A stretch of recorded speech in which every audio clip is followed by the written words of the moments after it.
Good morning, students. In our first video, we discussed about physical world. We discussed about the meaning of physics, its relation with the growth of society and scope of physics. Now our next topic is fundamental forces in nature. वैसे तो आप बहुत forces पढ़ोगे अपनी physics में, but basically जो fundamental forces हैं यानी बेसिक जो फोर्स है वो है 4 टाइप्स के। फर्स्ट है हमारे पास gravitational force,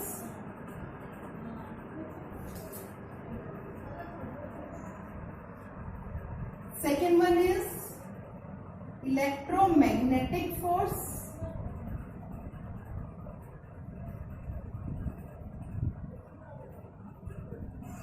third one is strong nuclear force,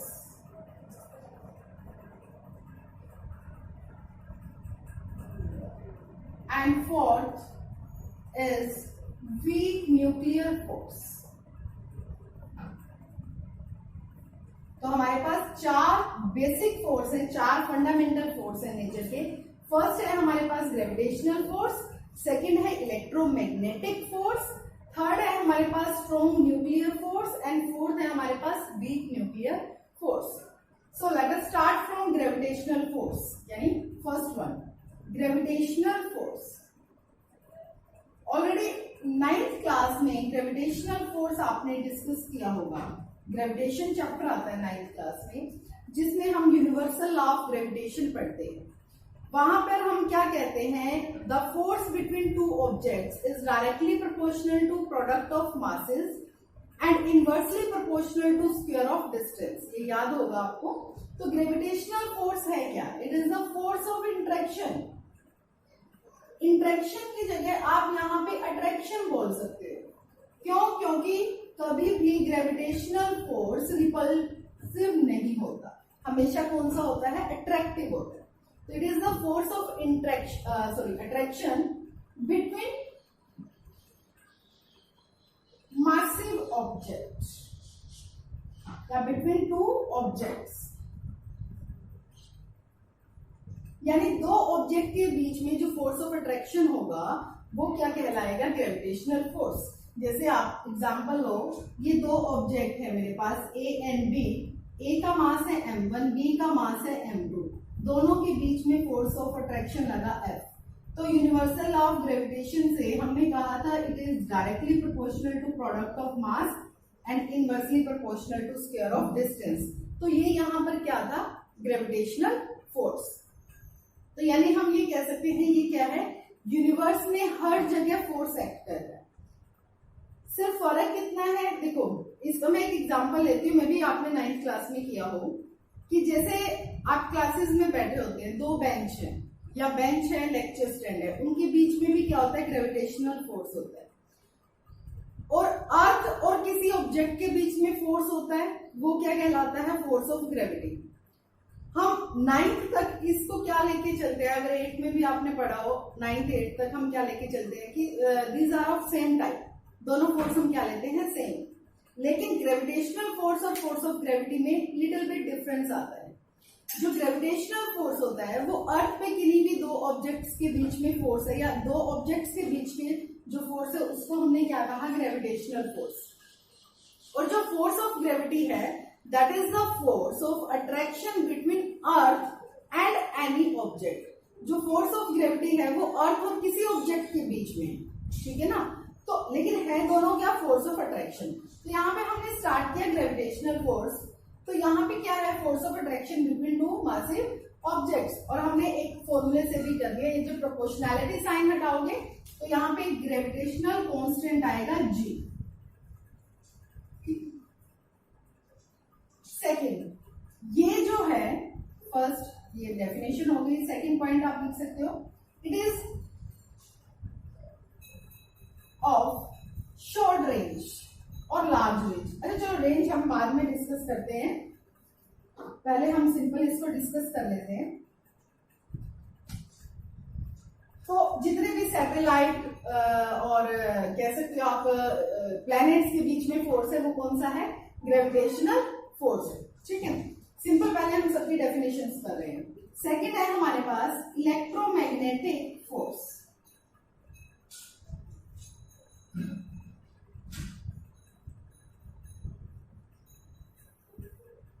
electromagnetic force क्या होता है? It is a force of interaction, क्योंकि ये फोर्स ऑफ अट्रैक्शन भी हो सकता है और रिपल्सिव भी हो सकता है। It is the force of interaction between two charge particle.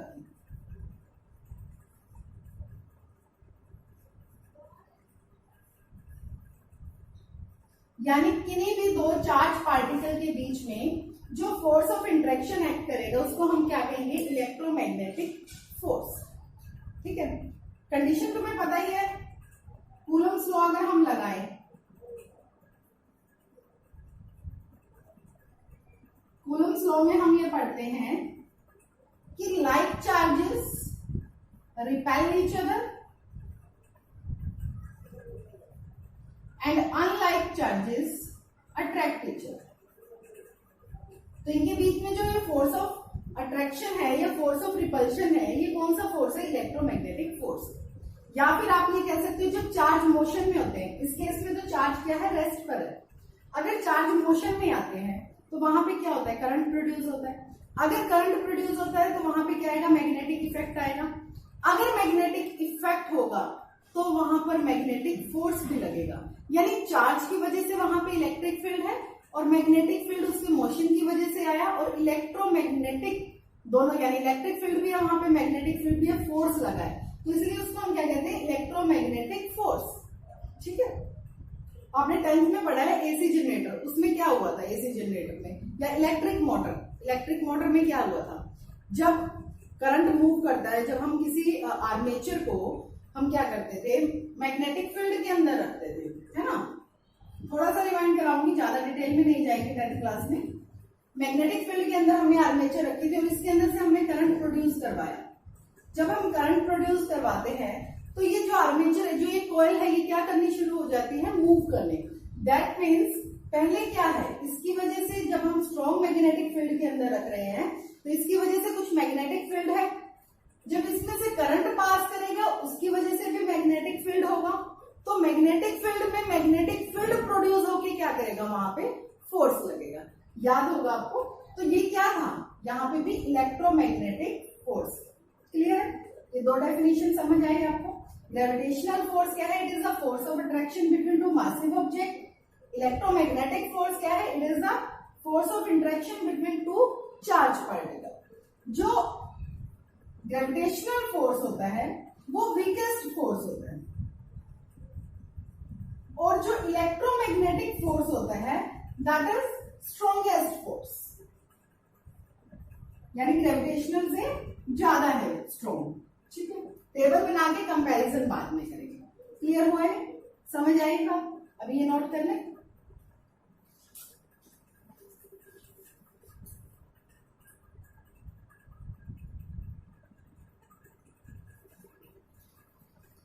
Yes, third type है हमारे पास strong nuclear force.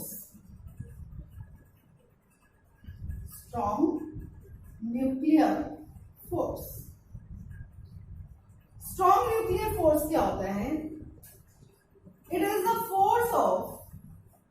The force between nucleons.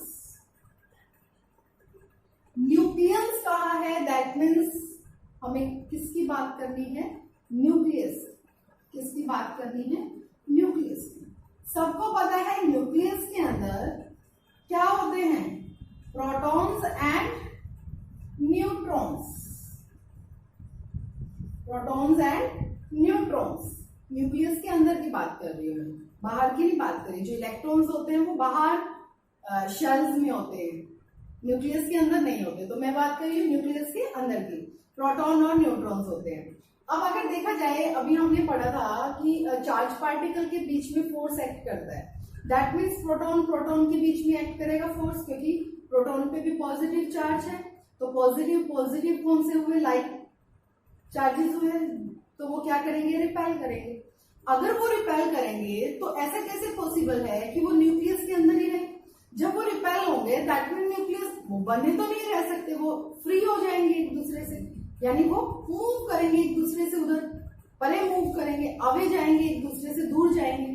तो वहां पर एक फोर्स और एक्ट करता है, स्ट्रॉन्ग न्यूक्लियर फोर्स, जो उस फोर्स को क्या कर देता है, ओवरकम कर देता है। यानी जो क्या करता है, प्रोटॉन और न्यूट्रॉन को न्यूक्लियस के अंदर बांध के रखता है। उस फोर्स को हम क्या कहते हैं, स्ट्रॉन्ग न्यूक्लियर फोर्स। यानी जो न्यूक्लियस के बीच में एक्ट कर रहा है, जो न्यूक्लियस को न्यूक्लियस के अंदर बाइंड करेगा, एक दूसरे के साथ बांध के रखेगा, उसको हम क्या कहेंगे, स्ट्रॉन्ग न्यूक्लियर फोर्स। अब इसमें क्या है, अब आप ये नहीं कह सकते प्रोटॉन और इलेक्ट्रॉन के बीच में भी एक्ट करेगा, नहीं, इलेक्ट्रॉन जो है वो न्यूक्लियस के बाहर है। तो इसका एक और आप पॉइंट लिख सकते हो कि इट मस्ट बी या it acts with in range of nucleus. और आपको पता है न्यूक्लियस की रेंज कितनी होती है, आई थिंक 10⁻⁻15 मीटर। यानी अगर बहुत कम है डिस्टेंस, 10⁻⁻15 मीटर, 10⁻⁻15 मीटर से कम डिस्टेंस पर ये फोर्स एक्ट करेगा, उससे ज्यादा डिस्टेंस पर नहीं, क्योंकि उससे ज्यादा डिस्टेंस का मतलब है न्यूक्लियस के बाहर आ जाए। ठीक है, तो ये हमारे पास क्या है, स्ट्रॉन्ग न्यूक्लियर फोर्स। उसके बाद फोर्थ आता है हमारे पास weak nuclear force.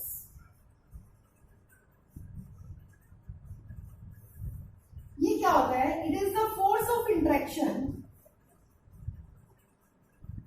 Between elementary particles.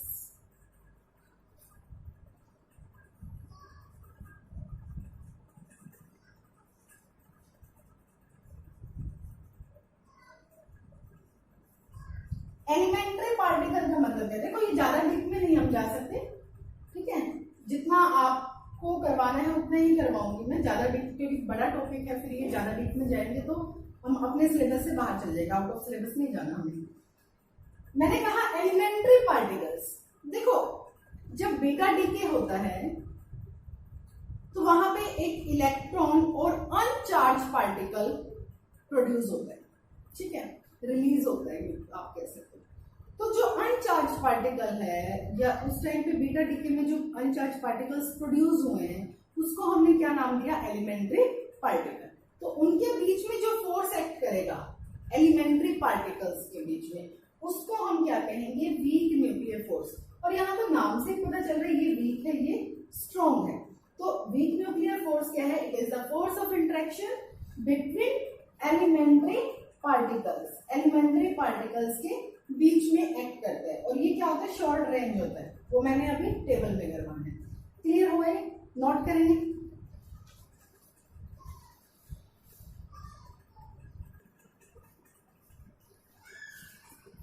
Yes, अब हम कंपेयर करते हैं सभी फोर्सेस को। देखो हम जो पॉइंट्स बनाएंगे वो अकॉर्डिंग टू स्ट्रॉन्गेस्ट वीकेस्ट के अकॉर्डिंग बना लेते हैं। तो फर्स्ट फोर्स हमारे पास आता है स्ट्रॉन्ग न्यूक्लियर फोर्स। ये सबसे स्ट्रॉन्गेस्ट फोर्स है, इसीलिए इसकी रिलेटिव स्ट्रेंथ कितनी है, 1, ठीक है। सेकेंड ये किसके लिए है, शॉर्ट रेंज के लिए, यानी कम डिस्टेंस पर ये अप्लाई होता है, ठीक है।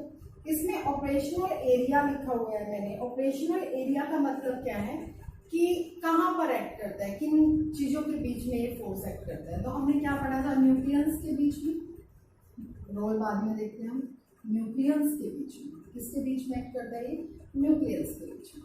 फिर क्या आएगा हमारे पास इसके बाद, इलेक्ट्रोमैग्नेटिक फोर्स।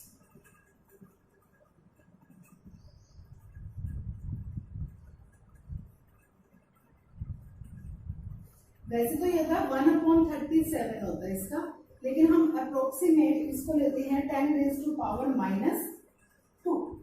यानी इससे वीक होता है। इससे कितना वीक है, 10⁻⁻²। रेंज की अगर हम बात करें, फर्स्ट क्या है हमारे पास, शॉर्ट रेंज है। ये जो होता है इलेक्ट्रोमैग्नेटिक फोर्स होता है, ये लार्ज डिस्टेंस तक भी काम करता है, यानी आप इसको ये नहीं कह सकते ये शॉर्ट रेंज में है, ये क्या है, लॉन्ग रेंज है। ठीक है। और इलेक्ट्रोमैग्नेटिक फोर्स किसके बीच में फोर्स एक्ट किया था? चार्ज पार्टिकल, किसके बीच में किया था? चार्ज पार्टिकल के बीच में, ठीक है। उसके बाद आता है हमारे पास वीक न्यूक्लियर फोर्स।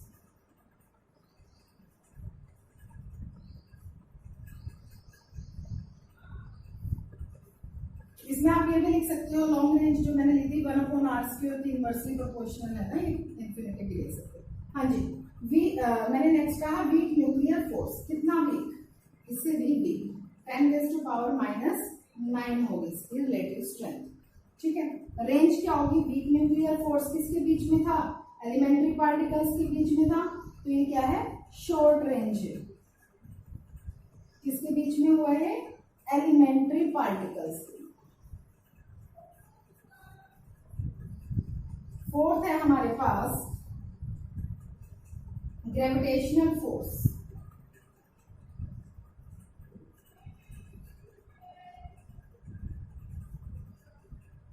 (10⁻⁻38) कितनी है इसकी रिलेटिव स्ट्रेंथ? 10⁻⁻38। ये भी क्या होता है? लॉन्ग, यानी इन्फिनिटी। 1/r² के क्या है? इनवर्सली प्रोपोर्शनल है। ये किसके बीच में होता है? All objects in the universe, all objects in the universe. देखो शायद आपको रिलेटिव स्ट्रेंथ ना समझ आई हो, दोबारा बताती हूँ रिलेटिव स्ट्रेंथ का मतलब क्या है। रिलेटिव स्ट्रेंथ का मतलब है यहाँ पर कि जो स्ट्रॉन्गेस्ट फोर्स है उसके साथ हम दूसरे फोर्स की रिलेटिव स्ट्रेंथ यानी उसके साथ उसका रेशियो फाइंड कर रहे हैं। देखो मैंने कहा strong nuclear force. Strong nuclear force क्या है? स्ट्रॉन्गेस्ट फोर्स है, सबसे ज्यादा फोर्स है। उसके बाद आता है सबसे कम फोर्स, वीकेस्ट फोर्स कौन सा है? Gravitational force. यानी अगर हम रिवर्स में चलें, gravitational force strong nuclear force से कितना वीक है? 10⁻⁻38।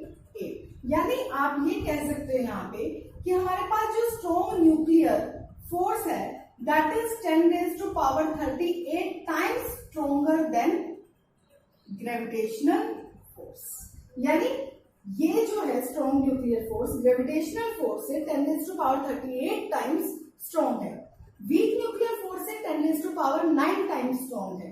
इलेक्ट्रोमैग्नेटिक फोर्स से 10⁻2 टाइम्स स्ट्रॉन्ग है। अब क्लियर हुआ रिलेटिव स्ट्रेंथ? रेंज आपको समझ आ गई है। शॉर्ट रेंज है strong nuclear force, long range है electromagnetic force, weak nuclear force short है, देन ग्रेविटेशनल फोर्स अगेन क्या है? लॉन्ग। अब आ जाती है फोर्स कहाँ कहाँ एक्ट करते हैं यूनिवर्स में, इनका क्या रोल है। सबसे पहले ये क्या करते हैं? न्यूक्लियस को बांध के रखते हैं एटॉमिक न्यूक्लियस के अंदर, ठीक है, जो कि न्यूक्लियस के बीच में है। बाइंड न्यूक्लियस या hold nucleus in atomic nucleus, ठीक है। ये क्या कर रहे हैं? उसको बांध के रखते हैं। उसके बाद आता है हमारे पास इलेक्ट्रोमैग्नेटिक फोर्स। ये किस लिए काम आता है? स्ट्रक्चर ऑफ एटम बताता है,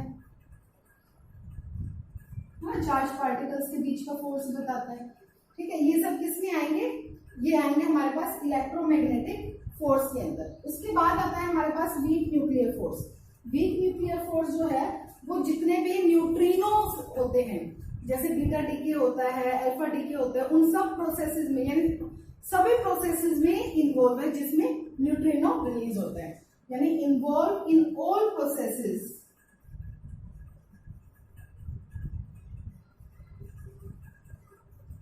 which emit neutrino,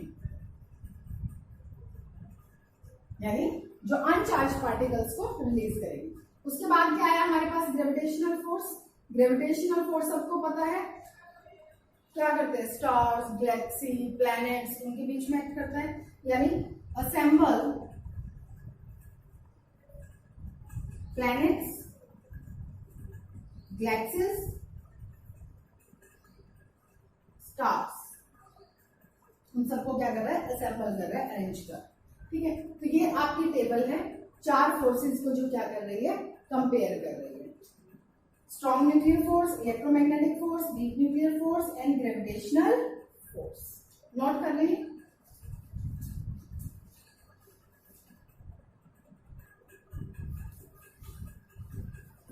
yes student, मैंने यहाँ पर कुछ एग्जांपल्स लिखे हैं फंडामेंटल फोर्सेस के, जो हमने डेली लाइफ से लिए। फर्स्ट ग्रेविटेशनल फोर्स के एग्जांपल देखो। फर्स्ट एग्जांपल है motion of moon around earth and that of earth around sun. यानी अर्थ के अराउंड मून घूम रहा है, रोटेट कर रहा है। उस मोशन जो है किसकी वजह से है? ग्रेविटेशनल फोर्स की वजह से। That of earth around sun, sun के अराउंड अर्थ। सेकेंड है हमारे पास motion of bodies falling on the earth. आपने कोई ऑब्जेक्ट लिया, ऊपर फेंका, वो वापस धरती पर आ रहा है, अर्थ पर आ रहा है, वो किसकी वजह से? That is due to gravitational force. Feeling of weight, हम अपना वेट आपने देखा। अच्छा, 9th क्लास में पढ़ा होगा आपने, मास एंड वेट दोनों में बहुत डिफरेंस होता है। आपसे कोई पूछे अगर कि तुम्हारा कितना वेट है, तुम बड़े अभी भी, जबकि आपको डिफरेंस पता है, तभी आप ये कहोगे 50 केजी यूनिट लगाते हैं हम वेट के आगे। जबकि आपको भी पता है weight is a kind of force, it's not a mass. ये मास नहीं होता, एक फोर्स होता है जो अर्थ पर लगता है हमारी बॉडी के थ्रू, यानी डाउनवर्ड डायरेक्शन में। फोर्स ऑफ ग्रेविटी की वजह से जो फोर्स लगता है उसको वेट बोलते हैं। जबकि हम कैसे कैलकुलेट करते हैं weight? By calculating product of mass and the acceleration due to gravity. तो मास की यूनिट है kilogram, acceleration due to gravity की तो हमने यूनिट लगाई ही नहीं, हम कैसे कह सकते हैं कि 50 केजी? ठीक है। तो फीलिंग ऑफ वेट भी क्या है? ग्रेविटेशनल फोर्स के अंदर ही आता है, क्योंकि अर्थ ने हमें क्या किया हुआ है? अपने सरफेस पे अट्रैक्ट किया हुआ है। हम अर्थ पे क्यों खड़े हैं? Due to force of gravity. उसके बाद आता है इलेक्ट्रोमैग्नेटिक फोर्स। इलेक्ट्रोमैग्नेटिक फोर्स हमने क्या कहा था? चार्ज पार्टिकल के बीच में बहुत ऐसे एग्जांपल है।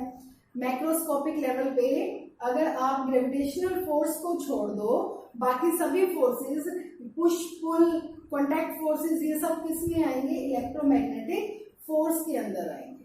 ठीक है। तो जैसे फर्स्ट है हमारे पास part, an electrically charge balloon sticking to the wall. Electrically charge यानी जो चार्ज बलून होता है उसका अगर आप रिलीज करते हो अपने हाथों से, वो ऊपर जाकर छत पे चिपक जाता है या दीवार के साथ चिपक जाता है। सेकेंड है हमारे पास कॉम्ब। ये सबने किया है, सबने, कोई स्टूडेंट ऐसा नहीं है जिसने एक्टिविटी ना की हो। कॉम्ब लेके या स्केल लेके हम अपने बालों पे रब करते हैं, फिर उसके बाद बिट्स ऑफ पेपर के टुकड़ों को उससे अट्रैक्ट करवा के देखते हैं, तो वो क्या होता है वहां पर? हम +2 में पढ़ेंगे ये कैसे चार्ज ट्रांसफर होता है, इलेक्ट्रिक चार्ज, और ये क्यों अट्रैक्शन हुआ। तो क्या हुआ, जब हमने कॉम्ब ऐसे रब किया तो वहां पे क्या हुए? चार्ज पार्टिकल ट्रांसफर हुए, जिसकी वजह से वो क्या कर रहा है? बिट्स ऑफ पेपर को अट्रैक्ट कर रहा है। थर्ड है हमारे पास मैग्नेट अट्रैक्टिंग आयरन नेल्स। ये तो 10th में पढ़ चुके हो, magnetic effect of electric current में भी, और इलेक्ट्रोमैग्नेटिक मैग्नेट भी पढ़ा था तुमने, बहुत सी चीजें पढ़ी थी मैग्नेट के बारे में। तो मैग्नेट क्या करता है? लोहे की कीलों को अपनी तरफ अट्रैक्ट करता है। फोर्थ है frictional force. Frictional force is also an electrical interaction. Frictional force भी क्या है? क्योंकि वहां पर भी क्या हुए हैं? चार्ज ट्रांसफर हुए हैं, चार्ज के बीच में फोर्स एक्ट किया है। कैसे हुआ है? +2 में पढ़ेंगे, एनर्जी रिलीज हुई थी। तो यानी क्या हुआ है? हीट एनर्जी की फॉर्म में, ऐसे जब हम हाथों को रगड़ेंगे, फ्रिक्शनल फोर्स है ना? तो हीट की फॉर्म में एनर्जी क्या हो रही है? रिलीज हो रही है, हीट एनर्जी रिलीज हो रही है।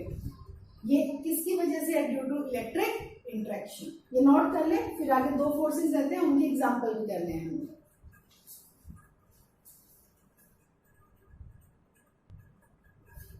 हाँ जी, हमारे पास next for the strong nuclear force and weak nuclear force, उसको हमने कंबाइन कर दिया न्यूक्लियर फोर्सेस में। तो फर्स्ट एग्जांपल है nucleus being held together inside nucleus. Nucleus का मतलब क्या है? प्रोटॉन एंड न्यूट्रॉन, कभी स्पेशली नीचे मेंशन किया है, कभी आप इलेक्ट्रॉन भी कंसीडर करो। न्यूक्लियस का मतलब है न्यूट्रॉन्स एंड प्रोटॉन्स। न्यूट्रॉन और प्रोटॉन न्यूक्लियस के अंदर बने हुए होते हैं, किसकी वजह से? न्यूक्लियर फोर्स की वजह से। रेडियो एक्टिविटी मैंने कहा था अल्फा बीटा गामा डीके होता है, वहां पे क्या होता है? इलेक्ट्रॉन के साथ अनचार्ज पार्टिकल रिलीज होते हैं, एंटी न्यूट्रिनो, न्यूट्रिनो, अभी पढ़ना है बहुत कुछ। उनके बीच में जो फोर्स एक्ट करता है, यानी वो कौन सा था? Week nuclear force. वो किसमें आया? न्यूक्लियर फोर्सेस में। Nuclear fusion and nuclear fusion कब पढ़ा था आपने? आई थिंक 10th क्लास में पढ़ा था, जब आपने न्यूक्लियर रिएक्टर पढ़ा था, ठीक है ना? तो ये रिएक्टर का एग्जांपल था, ये जब आपने सोलर एनर्जी की थी तब लिया था। यहाँ पर भी क्या है, इनके बीच में क्या एक्ट कर रहा है फोर्स, न्यूक्लियर फोर्स एक्ट कर रहा है। कौन सा, वीक न्यूक्लियर फोर्स। ठीक है, तो ये हमारे पास हमने एग्जांपल लिए हैं डेली लाइफ से फंडामेंटल फोर्सेस के। ठीक है, अब हम नेक्स्ट टॉपिक करते हैं लॉज ऑफ नेचर, जिसमें हम बताएंगे कि किस किस लॉ के अकॉर्डिंग कौन सी फिजिकल क्वांटिटी जो है वो कंजर्व रहती है। ठीक है, पहले ये नोट करें।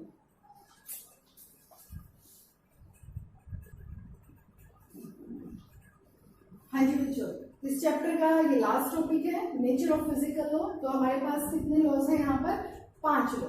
Law of conservation of mass, law of conservation of energy, law of conservation of linear momentum, law of conservation of angular momentum, law of conservation of charge.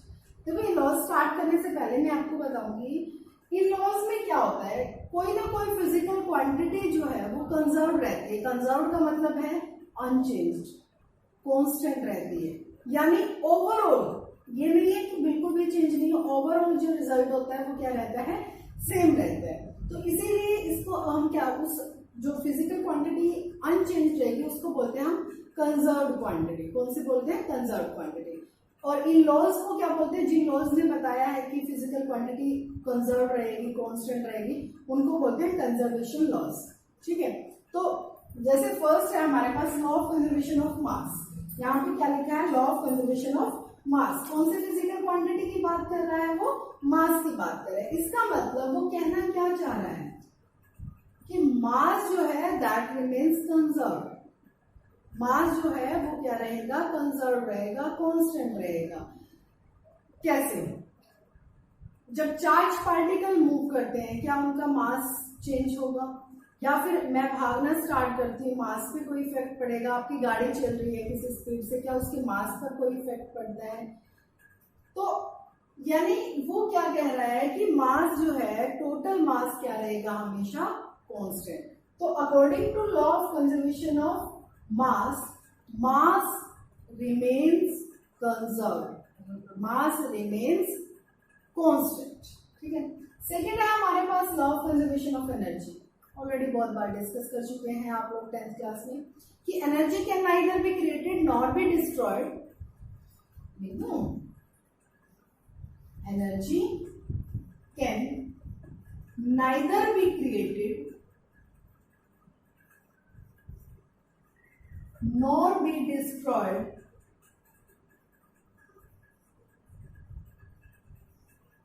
it can be transferred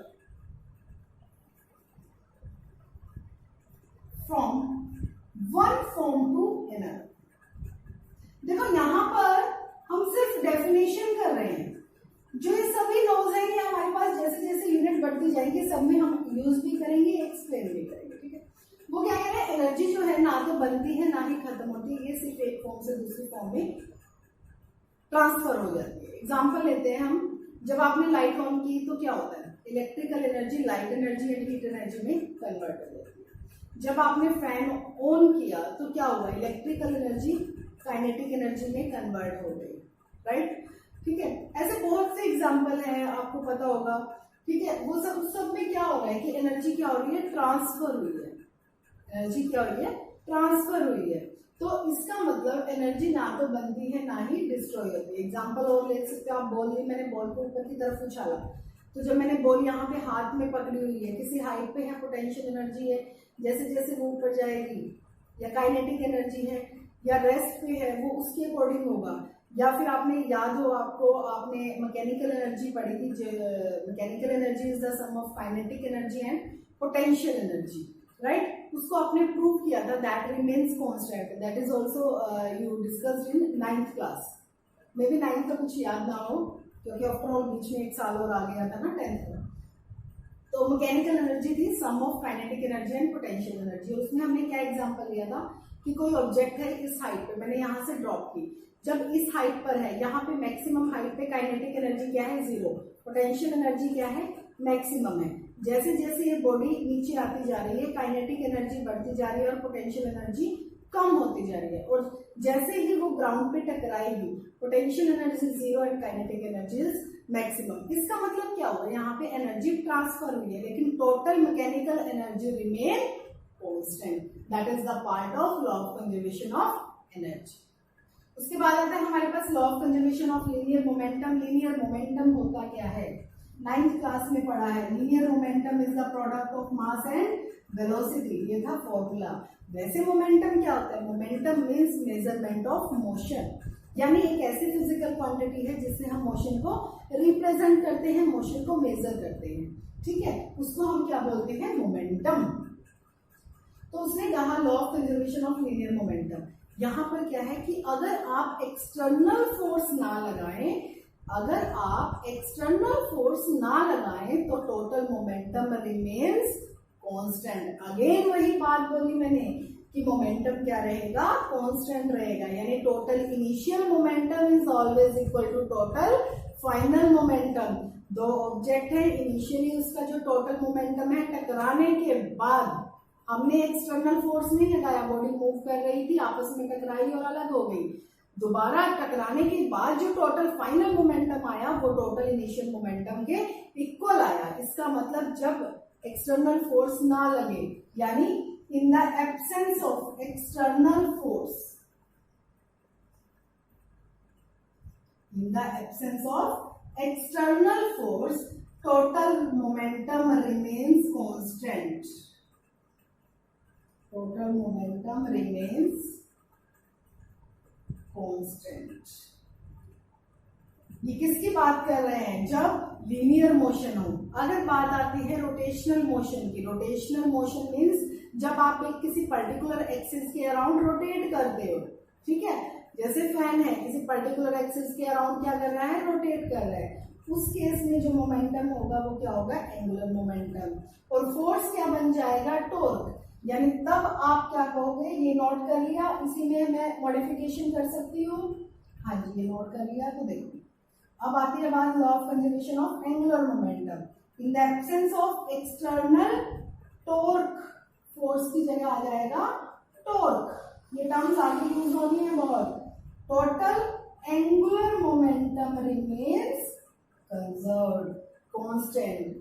external torque यानी perpendicular distance, perpendicularly आप कह सकते हो, जैसे example लेते हैं, perpendicularly तो नहीं, मैंने दरवाजा खोला, वो क्या है, टॉर्क है, क्योंकि जब ऐसे है, ये है हमारे पास, ये दरवाजा है, मैंने यहाँ से हाथ से पकड़ा, हैंडल पकड़ा और मूव कर रही हूँ, तो दरवाजा ऐसे जाता है, ये एक एक्सिस है, इस एक्सिस के अराउंड क्या हो रहा है, रोटेट हो रहा है, तो ये क्या है, इसके अराउंड क्या है, ये परपेंडिकुलर डिस्टेंस है, और मैंने यहाँ पर फोर्स लगाया, तो फोर्स इनटू में परपेंडिकुलर डिस्टेंस क्या बना, टॉर्क बना, ठीक है, तो उसको हम क्या कहेंगे, टॉर्क। तो वो कह रहा है in the absence of external torque, उसकी